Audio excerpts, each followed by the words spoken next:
আপনি কি জানেন একটি সাধারণ আলু কিভাবে স্বচ্ছ কাচের মতো জেলিতে রূপান্তরিত হয়? এটি হাজার বছরের পুরনো এক চাইনিজ রন্ধন কৌশল।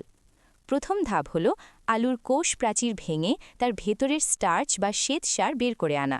এই ট্রেডিশনাল পদ্ধতিতে কোনো আধুনিক ফিল্টার ছাড়াই কেবল কাপড়ের সাহায্যে বিশুদ্ধ নির্যাস আলাদা করা হয়। ঘণ্টার পর ঘণ্টা পাত্রটিকে স্থির রেখে দিলে ভারী স্টার্চের কণাগুলো নিচে জমা হয়। ওপরের বাড়তি পানি ফেলে দিলে আমরা পাই প্রকৃতির দেওয়া বিশুদ্ধ সাদা পাউডার।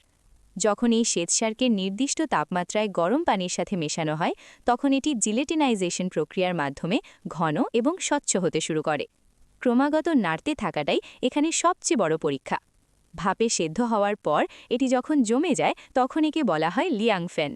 প্রাচীন চীনের মানুষেরা শিখেছিলেন কিভাবে মাটির নিচের সবজি ব্যবহার করে এমন রাজকীয় খাবার তৈরি করা যায়। লাল মরিচের তেল আর সিচুয়ান পেপারের ছোঁয়া একে দেয়